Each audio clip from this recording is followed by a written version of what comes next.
How are we supposed to view natural disasters, hurricanes in Florida, wildfires in California, COVID? These are natural disasters, and they seem like a plague from God, or they're simply outcomes based on geography of those regions. Well, here's the thing. Nothing, as Amos 3 says, disaster does not come to a city unless the Lord has commanded it, right? Like Job said, do we receive good from the hand of God and not evil? Obviously, God is in charge. And though God is not the direct agency of terrifying events or evil events, certainly they're not happening without his allowance of these events, and therefore God is going to be credited with the reality of even the hard times, as Job rightly says. And even after Job makes that statement to his frustrated wife, the Bible says Job did not sin. Even in all this, Job did not sin with his words, with his mouth. So we know that this is a true way to look at reality. The Lord has given and the Lord has taken away. Blessed be the name of the Lord. Shall we receive good things from his hand and not evil? And God is not going to let the wildfires take your house in Pacific Palisades or Altadena or your home in Omaha if in a tornado, if this is not God's path and purpose, right? Many are the plans in the mind of a man, Proverbs 19:21 says, but it's the purpose of the Lord which will stand. So we know that if your house burns down, God's not like, oops, didn't know that was going to happen.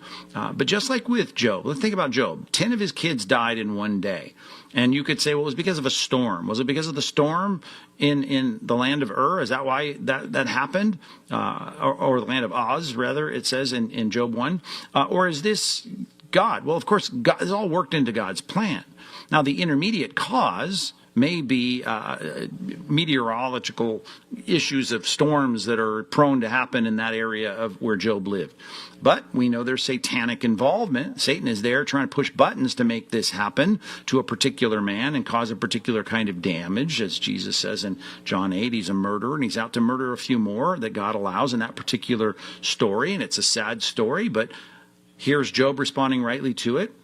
But ultimately, it wouldn't happen unless God didn't give him permission to do that. So we say, yeah, God is utilizing everything that happens in your life. If you're a Christian, Romans 8:28, maybe it's overquoted in the midst of bad times, and people need to hear more than just this verse, but God is working all things together for good to those who love God and are called according to his purpose, even the evil and the bad that comes into our lives. I mean, there's several reasons. There may be bad things that God has commissioned and purposed to come into your life. But in the end, I'm going to say, yeah, Jack, it's not just, well, you happen to live in this city and it happens. None of it's going to happen without God saying it's going to happen. Lamentations 3, none of this is going to happen. The alarm's not going to sound in the city, or the trumpet's not going to be blown in the city unless the Lord is behind it all. So now I can look at the individuals and say God has orchestrated all of that. But then again, we live in a sinful world, and I go back to Genesis 3, and I know that God cursed the ground, and because the ground is cursed, it's indiscriminate, at least humanly speaking, that the thorns and thistles are going to everyone's garden, right, into the garden of the evil and the good. Just like the sun is going to rise on the crops of the evil and the good, and the rains are going to fall on the evil. So here is common grace and common evil. Now there's specific grace and there's specific evil.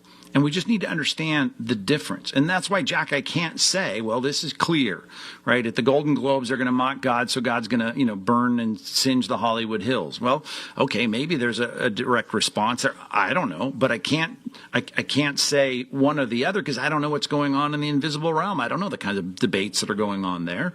I can say this: earthquakes happen in California. Kansas has tornadoes, and Florida has hurricanes, and there's monsoons in the Pacific. So, what do we do with the natural evil that's just a part of being in this world? It's like death.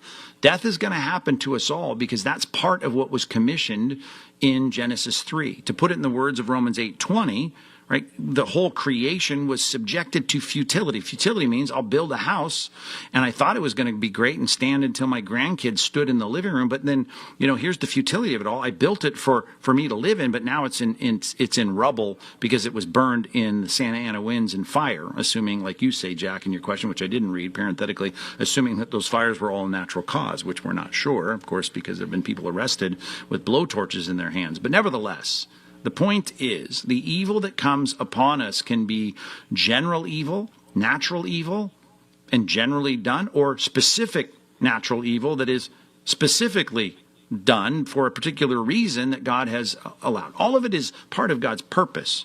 And that's where people stumble over that truth, but I can't get around it. If God is omniscient and he's all powerful and he's all good, then I know he's got a good plan for even utilizing the evil in this world.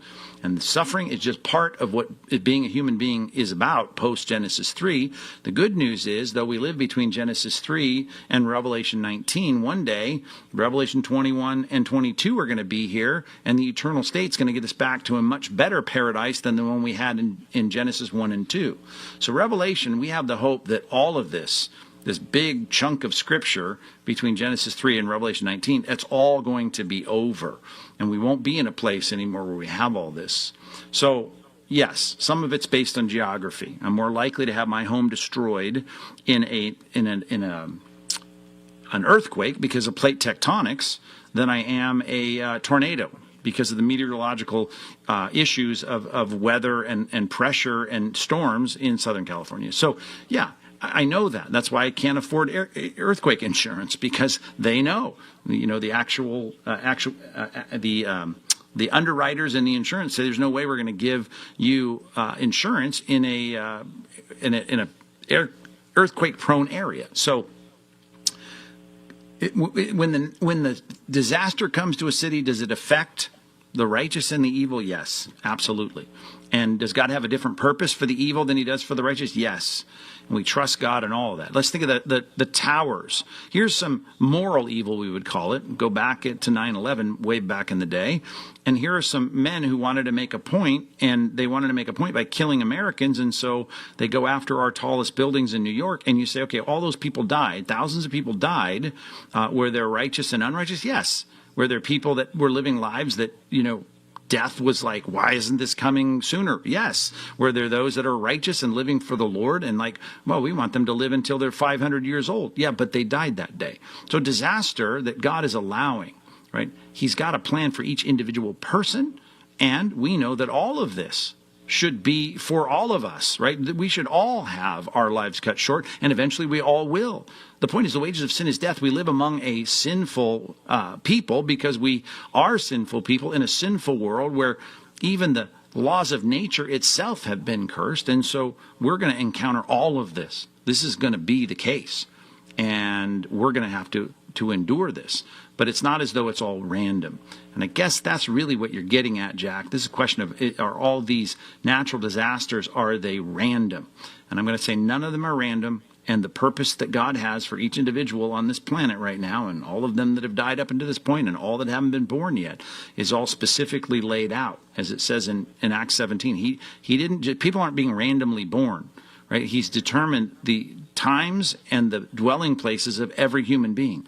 And that we live out through our volitional decision-making, but in the end, it somehow comports and harmonizes with God's plan. And in that, we're stuck with that hard doctrine. And all of us, we get really apoplectic about someone who doesn't explain the problem the same way we do. But it's a problem because we struggle as finite beings to know how God can be so involved, to have a master plan for all these little decisions that are made, all the way down to what I'm going to have for lunch today. And yet God is a God who does that. He works everything after the counsel of his will, every small detail. The bird does not fall from the nest, Jesus said, apart from my Father.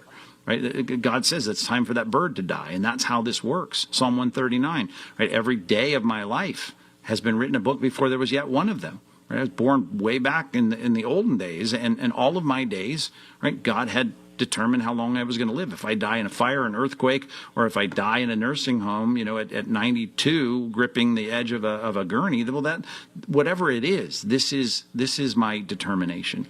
And we'd like it to be different, right? We'd like to be so self-actualized and so autonomous that we're going to decide all these things.